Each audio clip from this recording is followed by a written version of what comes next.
الحمد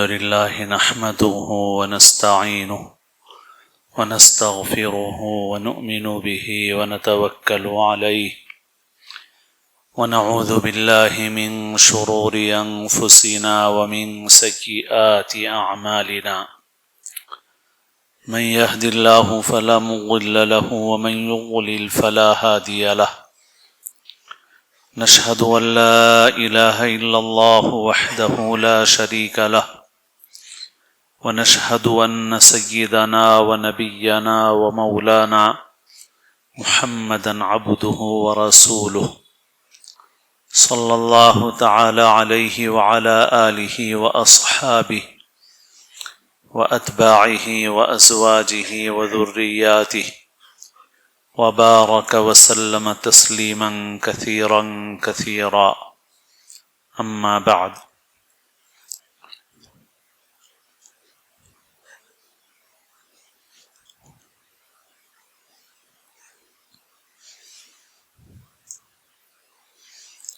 قابل احترام بزرگوں، عزیز دوستوں اور ساتھیوں،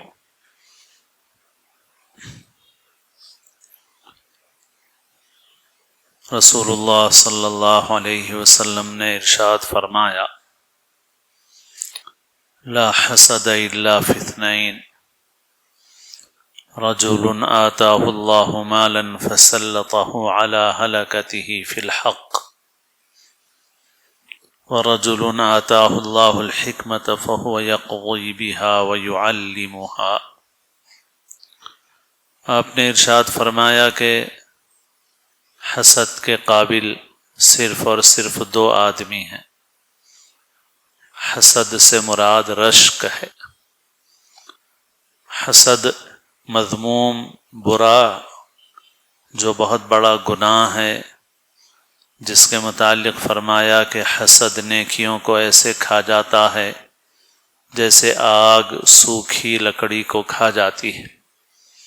الحسد یأکل الحسنات کما تأکل النار الحطب۔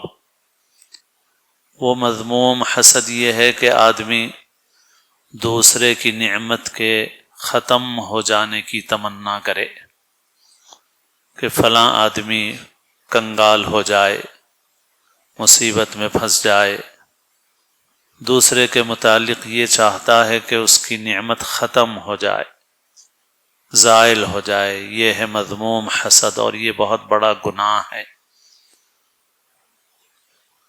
لیکن یہاں اس حدیث میں حسد سے مراد رشک ہے۔ رشک کرنا یعنی یہ چاہنا کہ مجھے بھی ایسی ہی نعمت مل جائے، مجھے بھی ایسی ہی اچھی چیز مل جائے، یہ ہے رشک۔ تو دنیا میں انسان بہت ساری چیزوں پر رشک کرتا ہے، مگر آپ فرما رہے ہیں کہ بہت سی چیزوں پر لوگ رشک کرتے ہیں، مگر وہ چیزیں قابل رشک نہیں ہیں۔ قابل رشک صرف دو آدمی ہیں۔ ایک وہ آدمی ہے جس کو اللہ نے علم دیا، حکمت دی، اور وہ اس سے لوگوں کو نفع اور فائدہ پہنچاتا ہے۔ آتاہ اللہ الحکمت فہو یقضی بہا ویعلمہا۔ اللہ نے اسے حکمت دی، دانش مندی دی، اور وہ علم و حکمت سے، علم و دانش سے وہ لوگوں کو نفع پہنچاتا ہے، ان کے درمیان فیصلے کرتا ہے، ان کو تعلیم سے آراستہ کرتا ہے۔ تو یہ آدمی واقعتاً قابل رشک ہے۔ اور فرمایا کہ وہ آدمی قابل رشک ہے جس کو اللہ نے مال دیا اور اسے اچھی جگہ میں خرچ کرنے کی توفیق دی۔ تو یہ سمجھنا ضروری ہے کہ صرف مالدار قابل رشک نہیں۔ جیسے گزشتہ ایک حدیث سنائی گئی تھی کہ آدمی چار قسم کے ہیں۔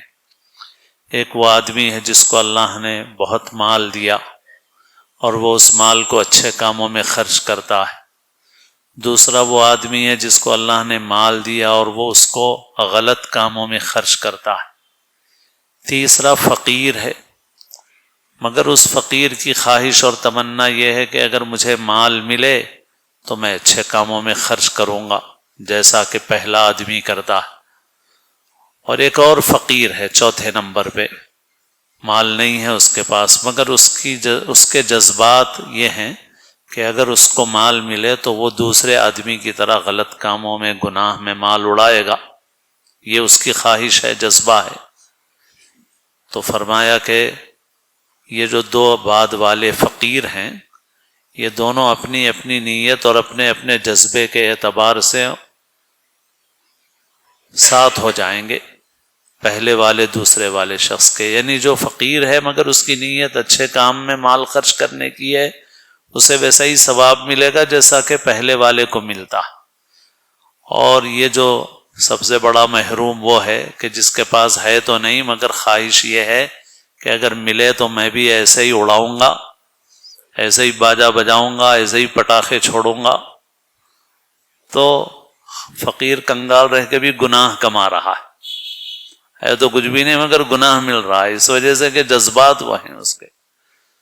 تو صرف مالدار ہونا قابل رشک نہیں، حدیث میں دو چیزوں کے مجموعے کو قابل رشک بتایا، ورنہ صرف مال پر رشک کرنا تو وہ تو قارون کے واقعے میں موجود ہے کہ اس کو تو ناپسند کیا گیا۔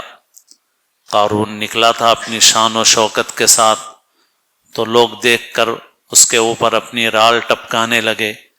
تو جن لوگوں کو اللہ نے علم دیا، سمجھ دی، تو انہوں نے کہا کہ یہ سب بیکار چیز ہے، اس کے اوپر رشک نہیں کرنا چاہیے۔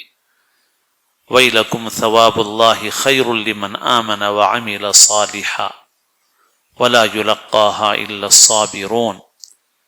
تو صرف مال نہیں ہے قابل رشک، قابل رشک ہے وہ شخص جس کو اللہ نے مال بھی دیا اور مال کو صحیح جگہ میں خرچ کرنے کی توفیق بھی عطا فرمائے، تو وہ آدمی یقیناً قابل رشک ہے۔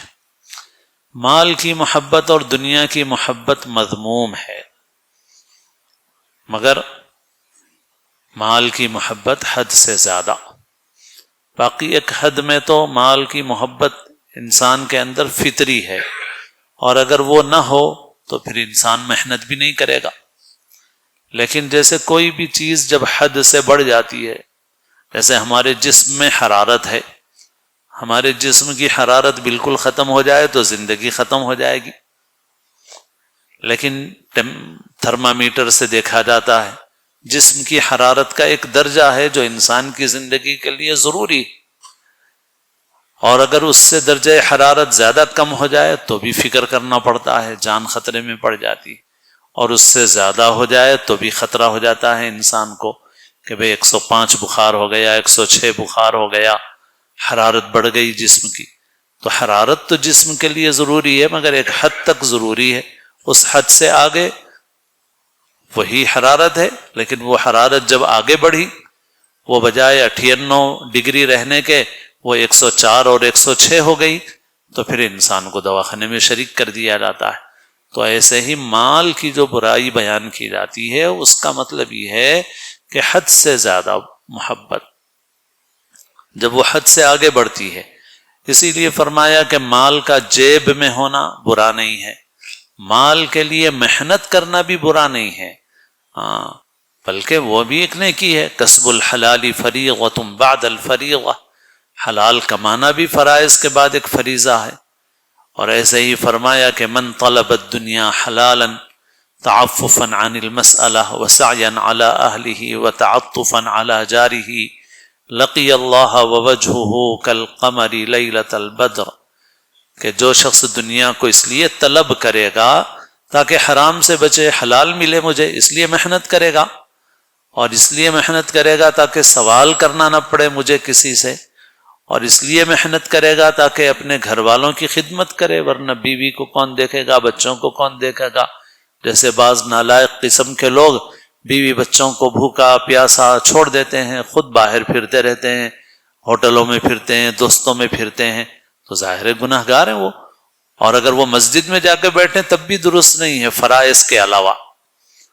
فرض کے لیے تو جانا ہی جانا ہے، اب فرض کے علاوہ جا کے مسجد میں بیٹھ جائے جبکہ بیوی بچے مر رہے ہوں بھوکے، اور وہ بیمار ہوں پریشان ہوں، اور یہ آدمی جا کے مسجد میں بیٹھ جائے، تو ظاہر ہے کہ اس کو برا سمجھا جائے گا، شاید دین کے اعتبار سے بھی اس کو گناہ گار سمجھا جائے گا، کوئی نیکی نہیں کر رہا ہے، گناہ کر رہا ہے، تو اس لیے طلب کر رہا ہے دنیا تاکہ اپنے گھر والوں کے حقوق ادا کرے، اور اسی طرح سے اپنے پڑوسیوں کے ساتھ مہربانی اور شفقت کرے۔ تو فرمایا کہ جو ان نیتوں کے ساتھ دنیا طلب کرے گا تو اللہ سے قیامت کے دن اس حال میں ملے گا کہ اس کا چہرہ 14ویں رات کے چاند کی طرح ہوگا، کل قمر لیلۃ البدر۔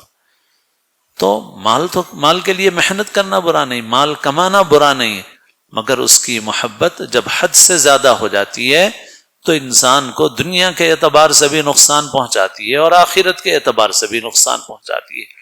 دنیا میں بھی انسان مال سے راحت نہیں حاصل کرتا، مال خود مصیبت بن جاتا ہے انسان کے لیے۔ چنانچہ ایسے بہت لوگ نظر آتے ہیں ہم کو کہ جو مال کی محبت میں اتنے ڈوبے ہوئے ہیں کہ خود ان کو بھی مال کا فائدہ نہیں پہنچ رہا ہے، خود وہ بھی راحت اور آرام سے نہیں رہ رہے ہیں۔ اور آخرت کے اعتبار سے حدیث میں فرمایا البخیل لا يدخل الجنہ، بخیل جنت میں نہیں جائے گا۔ سخی کے متعلق فرمایا سخی اللہ سے بھی قریب ہے، لوگوں سے بھی قریب ہے، جنت سے بھی قریب ہے اور دوزخ سے دور ہے۔ اور بخیل کے متعلق فرمایا کہ اللہ سے بھی دور ہے، لوگوں سے بھی دور ہے، جنت سے دور ہے اور دوزخ کے قریب ہے۔ تو مال کی محبت اور اسی طرح دنیا ہے، دنیا میں تو انسان کو رہنا ہے، دنیا برتنا ہے، مگر دنیا کی ایسی محبت کہ جو انسان کو آخرت سے غافل کر دے، جو انسان پر غالب آ جائے، تو وہ مذموم ہے۔ باقی یہ ہے کہ انسان کو دنیا میں زندگی گزارنا ہے اور اس کے لیے مال کی بھی ضرورت ہے، ایسے ہی جیسے کشتی چلنے کے لیے پانی کی ضرورت ہے، پانی کے بغیر کشتی نہیں چل سکتی، ایسے ہی اس کی بھی ضرورت ہے۔ حلال کمانا چاہیے، محنت کرنا چاہیے۔ اب کمائی کے مختلف راستے ہیں، اس میں ایک راستہ تجارت کا ہے۔ رسول اللہ صلی اللہ علیہ وسلم نے تجارت فرمائی ہے، صحابہ کرام میں بہت سے تاجر تھے، بلکہ بڑی تعداد صحابہ میں تاجروں کی تھی، بڑے بڑے تاجر تھے، حضرت عثمان غنی، حضرت عبد الرحمن ابن عوف رضی اللہ عنہما، ان کا تو تذکرہ سنتے رہتے ہیں ہم لوگ۔ اور اسی طرح سے دنیا میں بھی جو مسلمان پھیلے ہیں، ایک تو مختلف جگہوں پر جہاد ہوا، جہاد بھی اس لیے نہیں ہوا کہ خامخواہ حکومتیں بڑھائی جائیں، بلکہ اس لیے ہوا تاکہ لوگوں کو ظلم سے نکال کر انصاف کی چھاؤں میں لایا جائے۔ اسی لیے مسلمان جہاں پر گئے وہاں لوگوں نے، شروع میں تو لوگ ڈرے، لیکن جب مسلمانوں نے حکومت کی تو وہاں کے لوگ مسلمانوں سے محبت کرنے لگے، کیونکہ مسلمان ظلم نہیں کرتے تھے، ناانصافی نہیں کرتے تھے مسلمان۔ تو یہ بھی ہوا، جہاد کے لیے بھی گئے، لیکن دنیا کے بہت سارے حصے ایسے ہیں جہاں مسلمان جہاد کے لیے گئے نہیں، کوئی لشکر نہیں گیا وہاں پہ، لیکن وہاں مسلمان ہوئے لوگ، اور آج 1400 سال گزرنے کے بعد بھی لوگ وہاں مسلمان ہیں اور بہت بڑی تعداد میں مسلمان ہیں۔ تو یہ کیسے گیا اسلام؟ اسلام اس طرح سے گیا کہ چونکہ صحابہ، تابعین، جو خیر القرون کے لوگ تھے، ان کے بعد کے لوگ تھے، وہ تجارت کے لیے دنیا میں جاتے تھے، اور جب وہ تجارت کے لیے دنیا میں جاتے تھے تو اب ان کے ذریعے سے اسلام کا تعارف ہوتا تھا، ان کی صرف زبان سے نہیں ہوتا تھا بلکہ ان کے اخلاق سے، ان کے کردار سے ہوتا تھا۔ وہ تجارت ایسی کرتے تھے کہ اس تجارت سے لوگ متوجہ ہو جاتے تھے اور پوچھتے تھے کہ بھئی تم کس دین کے ماننے والے ہو؟ تو ہم تو اس دین کے ماننے والے ہیں، تو لوگ اسلام میں داخل ہو جاتے، اسلام کے قریب ہو جاتے، اسلام کو قبول کر لیتے۔ تو اب ایک ایک جگہ کی بات کی جائے تو بہت، جیسے ہمارے ملک میں بھی جو بہت سے ساحلی علاقے ہیں وہاں پر مسلمان تاجروں کی شکل میں آئے، اور پھر بہت سے رہ بھی گئے وہاں پہ، اور 100-200 سال پہلے نہیں رہے، 1000 سال پہلے سے رہ گئے، 1000 سال پہلے، 1100 سال پہلے آئے اور برسوں سے، صدیوں سے رہ گئے۔ تو بہرحال یہ ہے کہ صحابہ، تابعین، ان کی بڑی تعداد تجارت کرتی تھی، اولیاء اللہ، بزرگان دین تجارت کرتے تھے۔ حضرت پیران پیر سیدنا شیخ عبد القادر جیلانی رحمۃ اللہ علیہ بہت بڑے تاجر تھے، حضرت امام اعظم ابو حنیفہ رحمۃ اللہ علیہ بہت بڑے تاجر تھے۔ تو یہ لوگ تجارت کرتے تھے، علم بھی حاصل کرتے تھے، تجارت بھی کرتے تھے، بلکہ بعض لوگوں نے کتابیں لکھی ہیں کہ ہر طبقے میں جو علماء تھے ان کا تذکرہ کیا ہے. تو اس زمانے میں تعلیم حاصل کرنے کے لیے اس طرح کے تعلیمی ادارے مدرسے نہیں ہوتے تھے. اس زمانے میں لوگ جو ہے وہ اپنی محنت کرتے تھے اور مختلف لوگوں کے پاس جا کر علم حاصل کرتے تھے. تو بعض لوگ وہ تھے جو موچی تھے اور علم حاصل کرتے تھے، بعض لوگ وہ تھے جن کی مٹھائی بنانے کا کام تھا اور علم حاصل کرتے تھے. تو بہت سے علماء کے ناموں کے ساتھ لکھا ہوا ہے، کپڑا بیچنے والے، جوتا سینے والے، حلوہ بیچنے والے، مطلب عربی میں نام ہے، خصاف ہے، بزاز ہے، حلوائی ہے، تو یہ نام لکھا ہوا ہے. تو یہ کیا تھا؟ مطلب ان کے پیشے کا تذکرہ تھا. تو مختلف پیشے اختیار کرتے تھے اور اس کے ساتھ ہی ساتھ علم حاصل کرتے تھے. تو بہت بڑے بڑے علماء تھے ایسے جو مختلف اس طرح کی تجارتیں کرتے تھے، کام کرتے تھے اور اس کے ساتھ علم حاصل کرتے تھے. تو مسلمان کے لیے تجارت جو ہے ایک اچھی چیز ہے اور مسلمان کو تجارت کرنا چاہیے. ہمارے ملک میں اور بالخصوص ہمارے حیدرآباد کے لوگوں کو تھوڑی سی سمجھ پیدا کرنے کی ضرورت ہے، اور بھی پوری امت کو، پوری ملت کو، خاص طور پر اس ملک میں اور ان علاقوں کے لوگوں کو جہاں نوابی رہی ہے ان کو ذرا زیادہ فکر کرنے کی ضرورت ہے، کیونکہ ان لوگوں کو عادت نہیں رہی. ہمارے مقابلے میں جیسے بنگلور کے لوگوں میں تجارت کا مزاج ہے، مدراس کے لوگوں میں تجارت کا مزاج ہے. اسی طرح ساحل پہ جیسے میں نے کہا بہت سے مسلمان آباد ہیں اور ان کے اندر تجارت ہے، بلکہ وہ برادریاں ہی تجارت کی ہیں، وہ زبردست تجارت کرتی ہیں. گجرات کے لوگ ہیں، مسلمانوں کے غیر مسلموں، گجرات کے لوگ سب بہت جم کے تجارت کرتے ہیں اور وہ تو سب سے آگے ہیں اس معاملے میں، اور تجارت بھی کرتے ہیں، مال بھی خوب کماتے ہیں اور اپنے دین کی اور اپنے کلچر کی حفاظت کے لیے خرچ بھی کرتے ہیں. اسی وجہ سے دنیا میں جہاں پر بھی وہ رہتے ہیں، ساؤتھ افریقہ میں رہتے ہیں، افریقہ کے بہت سے ملکوں میں رہتے ہیں، اور برطانیہ میں رہتے ہیں، کینیڈا میں رہتے ہیں، امریکہ میں بھی ہے. تو جہاں جہاں پر بھی ہیں وہاں پر انہوں نے اپنی کمیونٹی کی فکر کی ہے، انہوں نے، اور اپنے کلچر کی بھی فکر کی ہے، دین کی بھی فکر کی ہے. اس وجہ سے مکاتب چلاتے ہیں، ادارے چلاتے ہیں، اس کے اوپر مال خرچ کرتے ہیں اور کافی مقدار میں خرچ کرتے ہیں. تو ان لوگوں کے اندر یہ شعور ہے. مگر خاص طور پر ہمارے علاقے کے اندر، ہمارے علاقے میں چونکہ ہماری ایک حکومت رہی اور پھر وہ ختم ہو گئی، نوکریوں کا مزاج رہا، تو ہمارے پاس تجارت والا وہ ذہن، تجارت والا وہ مزاج ہمارے پاس نہیں آیا. اور جو مال ہمارے پاس آیا بھی تو اس مال کو ہم نے بہت سارے صحیح غلط مختلف کاموں میں اڑا دیا، ہم نے استعمال غلط کیا اور کر رہے ہیں، ضائع کیا اور کر رہے ہیں. تو یہ بھی دین ہے، مال کو کیسے استعمال کرنا ہے. آپ کو مال کمانا منع نہیں ہے، اور بالخصوص اس ملک کے حالات میں مسلمانوں کے لیے ضروری ہے کہ مسلمان معاشی اعتبار سے مضبوط رہیں، اچھے رہیں. اگر معاشی اعتبار سے مضبوط نہیں رہیں گے تو ان کو لقمہ تر بنا لیا جائے گا، لوگ ان کو اچک لیں گے. تو مسلمانوں کو کرنا چاہیے. تو مسلمان اس کی فکر کریں اور اللہ کے لیے یہ کام کریں. اور جیسے میں نے کہا، قابل رشک صرف مال والا نہیں ہے، قابل رشک وہ ہے جس کے پاس مال ہو، آتاہ اللہ مالا فسلطہ علی ہلکتہ فی الحق، پھر اللہ نے اسے حق کے کاموں میں خرچ کرنے کی توفیق عطا فرمائی. تو مال اس لیے مت کماؤ کہ مال کی محبت میں ڈوب جاؤ گے تو مال عذاب بن جائے گا. پھر مال سے دنیا میں بھی سکون نہیں ملے گا.